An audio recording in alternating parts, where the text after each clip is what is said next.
Welcome to our series, Questions and Answers for a World in Crisis.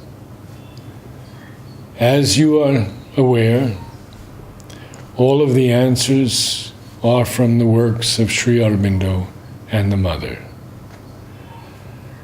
We welcome any of you to send us themes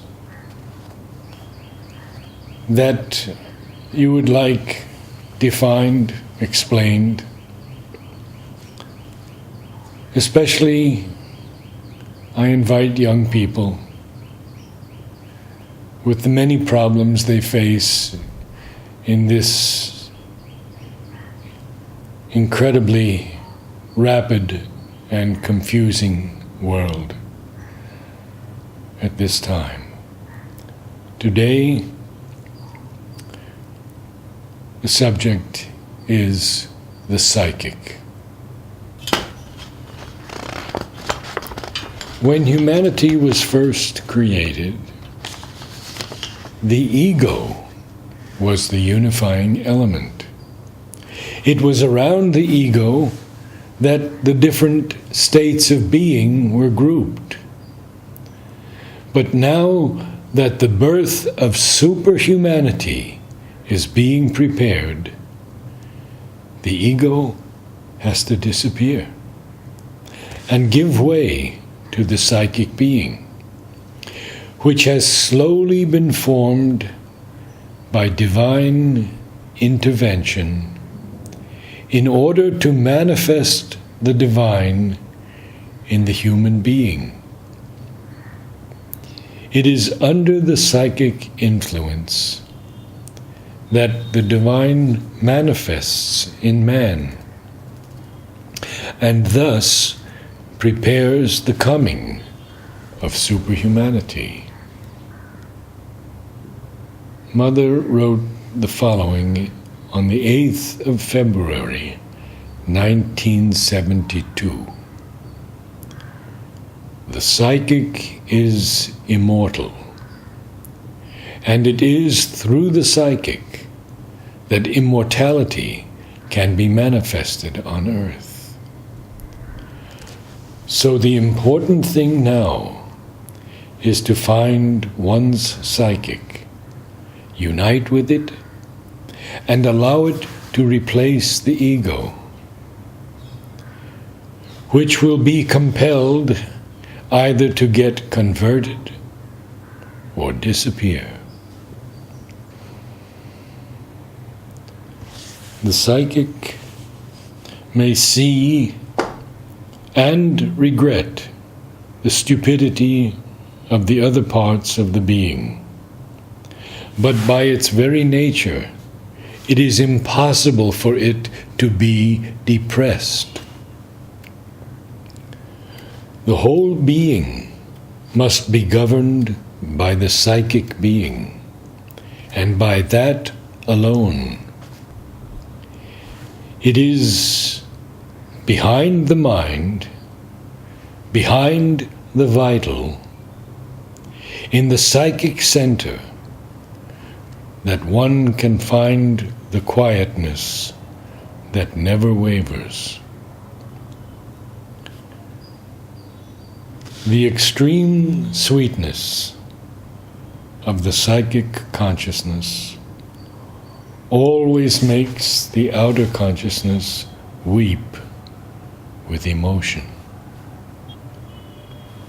From a disciple, "Oh, Mother, what should I do? I am completely unconscious. Mother, where are you?"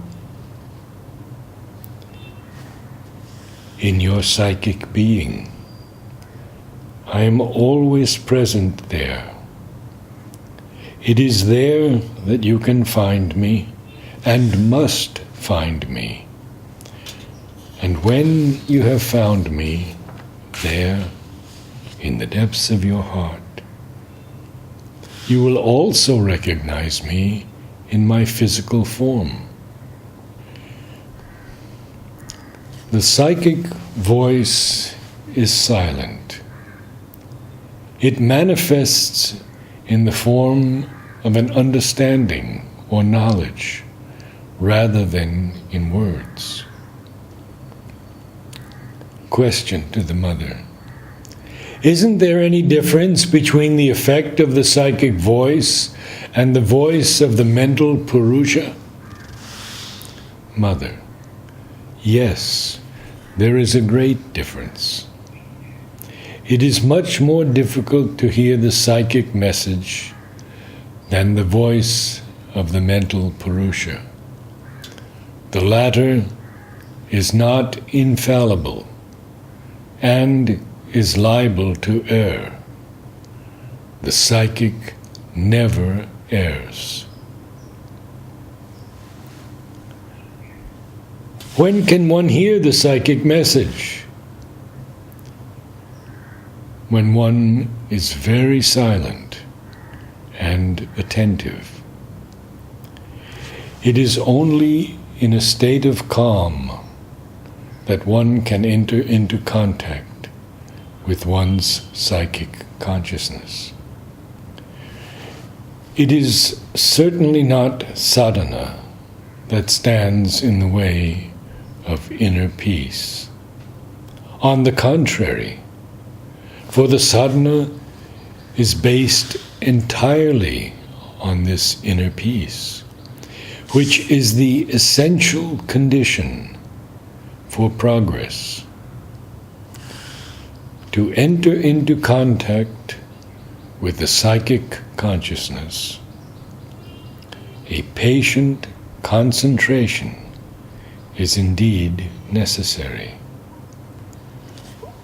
What do you mean by the psychic life of the world?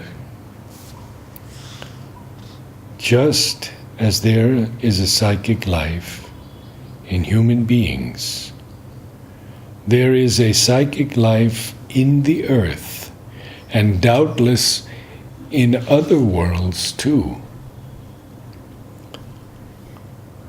But how can I get this psychic consciousness? By aspiration, prayer, and concentration. In children, the psychic is often very much on the surface, and it makes them peaceful and happy. As one grows up, the vital and the mind develop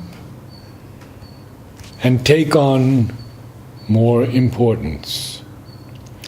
And then the troubles and sorrows begin.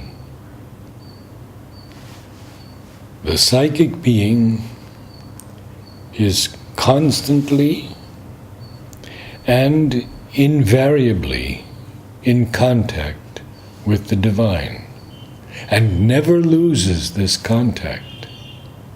The divine is constantly present in the psychic being, and the latter is quite conscious of this. For you, the best way to begin is to find your psychic being, to concentrate on it by making it the witness of all your inner movements and the judge of all that you should or should not do, and to strive to submit your external nature to its decisions. The psychic being is the individual sheath of the divine presence. It is found deep within oneself, beyond all thoughts. Communications from the psychic do not come in a mental form. They are not ideas or reasonings. They have their own character, quite distinct from the mind, something like a feeling that comprehends itself and acts. By its very nature, the psychic is calm, quiet, and luminous, understanding and generous, wide and progressive. Its constant effort is to understand and progress. The mind describes and explains. The psychic sees and understands. 13th December, 1971. The psychic is conscious of its progressive formation during successive lives upon earth. So it has the memory of the important moments in its previous lives. The more the psychic has taken part in these physical lives on earth, the more numerous and precise its memories are. 14th December, 1971.